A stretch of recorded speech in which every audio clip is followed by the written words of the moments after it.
Hello, everybody. Daniela here. Welcome to the Spa Marketing Made Easy podcast. I am super excited because this is the second time this year in 2022. We're going to be doing this every single month, but this is the second time that I am doing a live training right into the Spa Marketing Made Easy Facebook group that we will be using as a podcast episode. So by being a member of the group, you get to interact with us. You get to hear this training live way before it ever goes live on the podcast. Plus, we have a little interaction and you can get your questions answered. So if you're joining me here live on the call, go ahead and just type hi in the chat. Give me a little emoji. Let me know that you're here. Love to say hello to you. And on this episode, in this training, what we're going to be doing, what we're going to be going over are 3 reasons that you may be ready to hire. Hello. All right. So I want to talk through these 3 reasons, but I want to preface this with something. I want you to first ask yourself, what is it that you want? And I find often when I'm working with our Growth Factor students or when I am coaching somebody individually, that's the hardest question, to really understand what is it that you want. What is it that you're trying to build, right? We always say I'm building my business. I'm building my business. What are you trying to build? What do you want? How many hours do you want to work? Do you want to get out of the treatment room? Do you want to make more money? Do you want to work less? Do you want to be work optional by a certain age? You need to get clear on what it is that you want, what your exit strategy is. That's going to make your decision-making process so much easier because everything goes back to, is this getting me closer to my end goal or further away from my end goal? Okay. Now, fair warning throughout this training, I'm always going to be on the side of hiring a team. And I know a lot of people are going to say, I don't want to hire a team. I don't like managing. I don't think I can afford it. All of these different things, but creating a dream team, and trust me, there's a big difference between, just adding people onto payroll and actually having a dream team. But a dream team is about having the right people in the right places. Okay. And with sound leadership, because you can find, and this was a mistake that I made, guys. Not everybody wants to be in leadership, right? I had some incredible people on my team, and I was like, oh, well, they'll obviously be the manager of this department. And the reality was that they are executors, right? They want to just do their work. They don't want to manage people.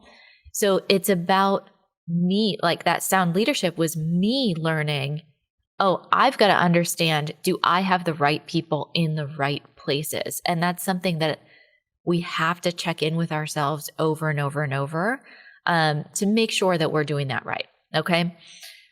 So an example, and we see this in spa all the time, right? This may have happened to you. How many have an incredible esthetician and they say, oh, I'm going to start you at front desk and I'm going to have you do social media and I'm going to have you manage and I'm going to do this and this and this, right? Your esthetician might be an incredible provider, may love being in the treatment room and helping their clients get incredible results, but they may hate social media. They may hate managing people. They may hate front desk, right? And so really understanding, like, how do I get the right people in the right position is a key to success in building that dream team. Okay. And it's easy to do. And trust me, I've made a ton of the mistakes myself, but I'm hoping that by sharing this with you today, you'll be able to avoid some of those mistakes. All right. So the number one sign that you are perhaps ready to expand your team, your revenue has plateaued. So how many of you get to a place and feel like, I feel like we've just kind of plateaued. I'm doing all the things. It was working in the past. It's not really working anymore. We're just kind of stuck at this revenue point, right? So most true solos, and I'm talking to solos and I'm also talking to people who already have providers, but if you're a true solo, your revenue is going to max out somewhere around 250,000 in revenue. There are a handful of estheticians that I've seen get up to, 350 in annual revenue as a true solo. However, a huge portion of that revenue is retail. Okay. So they've got online stores, all the things, right? So knowing that and knowing that that's kind of a normal plateau point, keep that in mind as you're measuring this capacity, what I'm going to walk you through. You may also be in a position where you already have a provider on your team, but you're not sure, maybe you have one or two providers, but you don't know if you've hit that revenue plateau because you simply don't have the capacity, or you just need another provider to boost that team, right? So let's talk about capacity, because I'm kind of sprinkling that in there, but I want to give you a couple of examples, and I have my math notes here because we're going to do some math, because I wanted to break this down to really show you guys how to calculate what is possible in your business. Okay. So I want you to understand how much revenue you're aiming for this year. And I want to make sure that your location, your team, and your resources are capable of hitting that. Okay. So an extreme example, let's say that you have a goal to hit 2.5 million in your location. You've got a 2-room spa. It's yourself and one other provider. You're open 10 to 6 Tuesday through Saturday. So if I'm hearing that, I would say, okay, 8 hours a day, 5 days a week, 40 hours a week, right? If you take 2.5 million, you divide it by 50 weeks, right? We're going to just assume that you have 2 weeks of vacation or 2 weeks throughout the year that you are not working. That would mean you need to generate 50,000 per week. I know some of you are peeing your pants right now when you hear that number, but let's break it down further. Okay. So if you want to break that down further, you take 50K, you divide it by 5, that gives you $10,000 a day. Now you divide that by 8, which is the revenue per hour, right? So that's $12.50 per hour. We then divide that by 2, which would make your revenue per hour per room $625. Now, I'm not going to say that's impossible, right? Because I believe everything is possible. But I would be really impressed to see a spa do that. That I have not seen that personally, a spa hit those numbers. But if we're having a capacity problem, right? Let's just say that you're the same location, 2 providers, same people, all the things, right? But now you're open 12 hours a day. So maybe you're doing a 9 to 9 shift and you're open 7 days a week. You're expanding your capacity to earn revenue. So you obviously would need to hire providers to fill those hours, right? And what I'm looking for first, I'm not talking about getting them busy. I'm talking about, is it actually possible for us to hit 2.5 in this location? Okay. So we know that 50K in a week is what we need. If we're open 84 hours with those expanded times, I'm going to take that 50K, I'm going to divide it by 7. That's going to give me $7,142 per day in revenue. Then I'm going to divide that by the 12 hours that I'm open. And then I'm going to divide that by 2 because there are 2 treatment rooms. Okay. That's going to bring you down to $298 revenue per hour per room.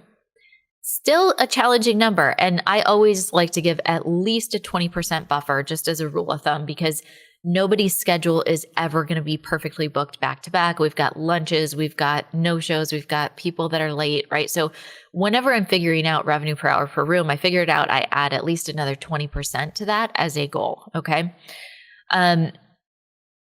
It still is challenging, but let's say like maybe your facial is $150. If you upgrade that and add some retail, it's possible, right? You could do it. But I want you to understand that if you have the capacity to hit those goals in the first place without additional providers, then it's like, okay, so we're understanding what we're working with. We're understanding if we're setting ourselves up for success in the first place. Okay. So I want you to play around with revenue per hour per room and know what you need to hit your actual financial goals. And I know some of you might say, 2.5 million, that's just like way out of my comfort zone. That's nothing that I can think about right now, but I can hit a goal of 1 million. Like that's a goal that I'm comfortable. It's a stretch goal for me, but I'm really going for that number. And if we do that same exercise and we say, all right, well, I'm going to be open 10 hours a day and 6 days a week. So maybe like a 9 to 7 Monday through Saturday schedule. You've got the 2 treatment rooms. If you wanted to hit 1 million in a year, you would need 166 revenue per hour per room. Now, this is getting much more realistic. This is getting much more like, hey, I could do that. I could do that. Even if we bump it up to 200, right? And said, all right, let's add some extra cushion on there because of the scheduling issues. If our goal is revenue per hour per room, $200, that's doable. That is doable, right? Now, if your revenue is plateaued, you need to look at, do I have an issue with capacity, right? Is my location, my people, my resources, are they able to get me to that goal? Or do I have an issue with gaining and retaining clients, right? Totally different topic, valid topic, but we need to understand what problem are we solving in the first place, okay? So we need to make sure that if capacity is the issue, you for sure need to be hiring a team, right? And creating that space. So the first thing that I want you to do if your revenue has plateaued is to really understand your capacity, what is possible in the location that you're at, and then play with the hours and look around at, play with some of the math and see what would my revenue per hour per room need to be in order for me to hit those goals, and how can I create the team in the space with what I'm working with to get there. Okay. Now, the second reason you may be ready to hire a team, this is plain and simple. You're overwhelmed. Raise your hand if you have ever felt overwhelmed in your business. I think everybody listening to this should be raising your hand, because that is something that, probably the number one complaint that I hear from spa owners. I feel overwhelmed. I feel overworked. I feel chaotic, right? These things keep coming up because you're doing all the things, right? So yeah, she's all saying hi. So I want to just take a look at how most spa owners start out, right? They are the provider, the marketer, the customer support, the front desk, the concierge, the CEO. They are everything, right? What do you think that's costing you? So many people say, I'm just going to do it myself because I don't want to spend the money. I want to do it myself so I can save the time. You don't have anybody driving the ship, right? Who's going to come up with the ideas? I guarantee you it is costing you to be in that space, even if you just start out. Hiring a team doesn't mean you have to go all in to W-2 employees full time, right? Hiring a team can be as simple as starting out with a virtual assistant. It can be as simple as hiring out your social media, right? There's all these little pieces that can weigh into relieving some of the pressure off of yourself so you actually have a moment to think. So some of you may have heard this story before, but there's a gal in our Growth Factor program. Her name's Emily, and she has a very successful spa. She's in Canada. And she was working the front desk. She doesn't work the front desk anymore. But when she first joined the program, she was working the front desk. And one of the questions that I asked her is, what do you think that's costing you? Because you're not acting as the CEO. You're not coming up with the marketing ideas. You're not really driving the ship, right? What is that costing you? And she really took that to heart. And she said, okay, I'm going to stop. I'm going to hire somebody to do the front desk. I'm going to really allow myself to act as the CEO and see what that means. And she got really good at doing events. So she's done 2 or 3 5-figure events. So 10,000, 12,000 in a day events, right? These are big wins. You don't have to have a $60,000 event like Taylor had, or even a six-figure event like some of our other Growth Factor members have had. Doing these consistent small events, whether they're virtual, whether they're in person, they can make a huge difference. Okay.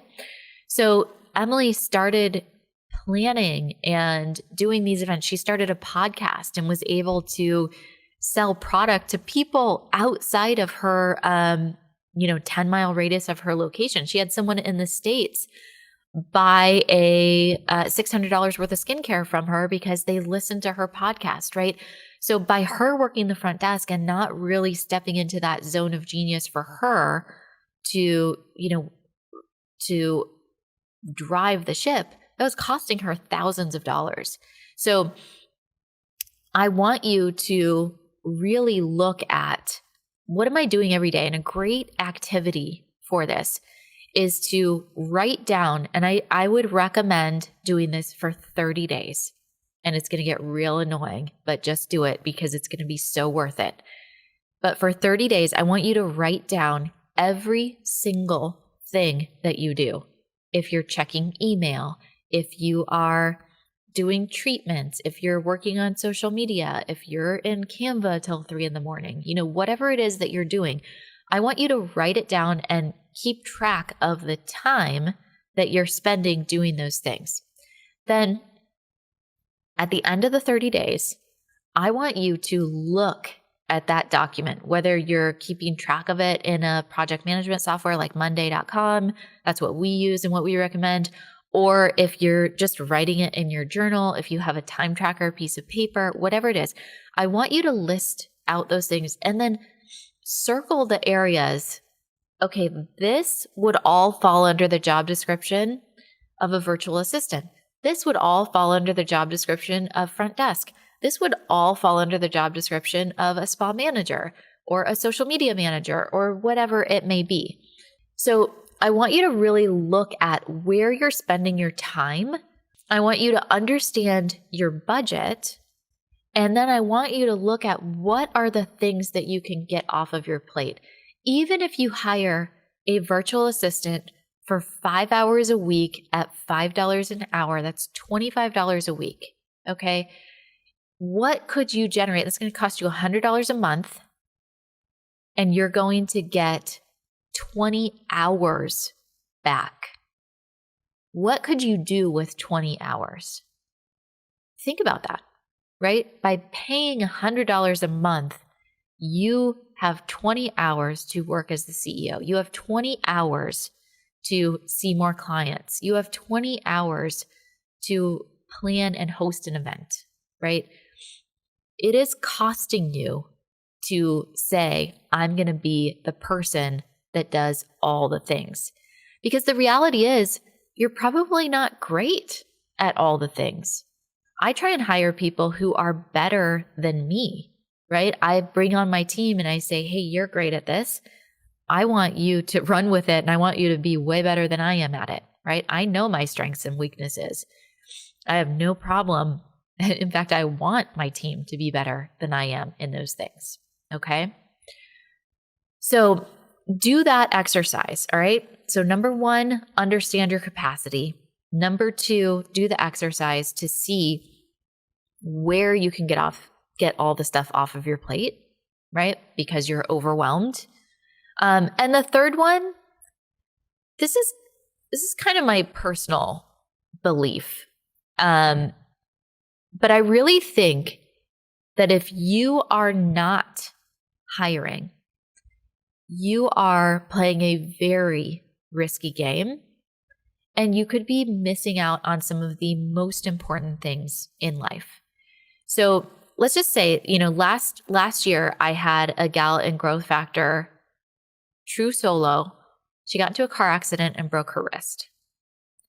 If she, by not having a team, she had to close her business for a period of months, right? She had to cancel all of her clients. She could not physically work. That's a risk.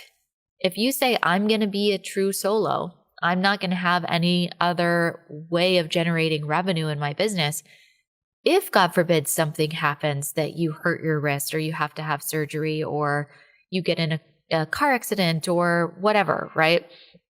And you're not able to work, that's a huge risk that you're taking. What if you want to go on vacation? What if you want to go on maternity, right? These are all really important things that I don't think people really think about when they say, I just want to be solo. I don't want to manage people. It's not worth it to me. Did you really think about what it's costing you to not have a team, right? And for me, the piece about having a team, we as business owners, I don't believe there's a big distinction between personal and professional, right? When you are an entrepreneur, you've got to learn how to establish your boundaries, but it's kind of this ebb and flow, right? The personal affects the professional affects the personal. It goes back and forth. And so sometimes we get so into, I'm building my business, I'm putting everything in it that I can because I want to be there for my kids. I want to provide for my kids, whatever it is, right? I keep saying my kids because my kids are a big why for me and my business. But if I chose to put my entire self into building this dream of mine that I love so much, I would miss out on the things that I love more, which are my kids, right? So I made a boundary that I want to drive my kids to school once a week. I want to, there's different things that are important. Listing out those tangible things that you want to do with your time. I'm never going to look back and say, I wish I would have worked 10 more hours, or I wish I would have, whatever it is, like spent that extra time in Canva or whatever the thing is. I am going to look back and say, I'm so glad that I got to, sing the whole way to school every Friday when I take my daughter to school, or play the school bus game. We count how many school buses we see, right? There's all these little things those are memories that are being built. And so it's extremely important for you as the entrepreneur to make sure that you're showing up as your best self to be able to operate that business. If you don't have a team, you are everything. You are the limiting capacity. You are the person that's going to be overwhelmed. You are the one that all the weight goes on your shoulders because there's no one else to pass it off to.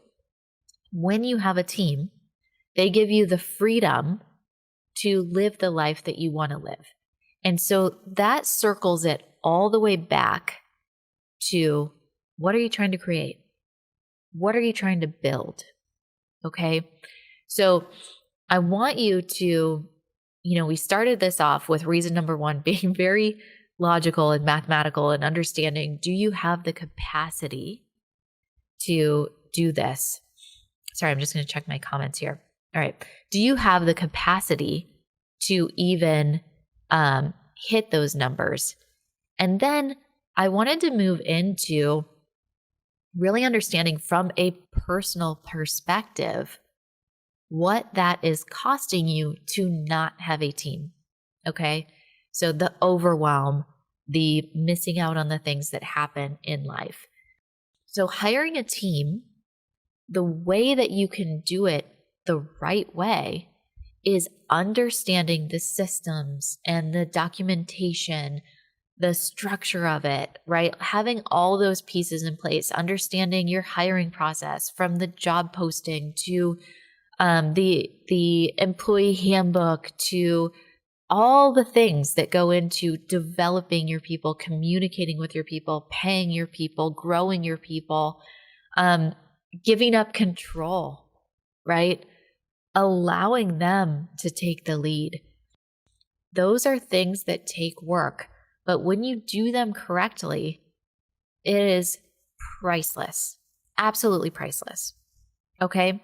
So I hope that this episode gives you pause. I hope this episode really makes you think. If you are someone who wants to bring on a team but still has that hesitation, there are resources out there. There are other people. Just look at any of our Growth Factor students who have gone from solo to building their teams. Andrea is the first person that comes to mind. She was a solo esthetician and then completely work optional in 18 months. That is because she has a team. That is because she has systems in place. Okay.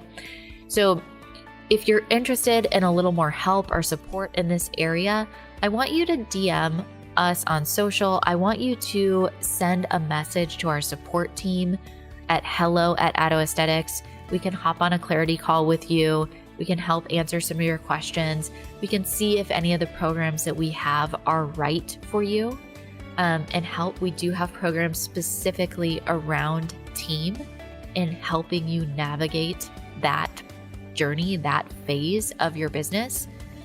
But really look at, what do I want? What am I trying to build? What is the life that I'm trying to create for myself? Get those things answered 99% of the time. 99.99% of the time, you will need a team for those. Okay? So again, please send us a DM, send us an email, get in touch with us, comment below, whatever you need. We have an incredible team here ready to support you. We want to learn a little bit more about you, what you need, and how we can help. All right? So I hope you enjoyed this episode. Make sure that you tune in next month. We're going to be doing another live training here in the group, and I'll catch you guys on the next episode.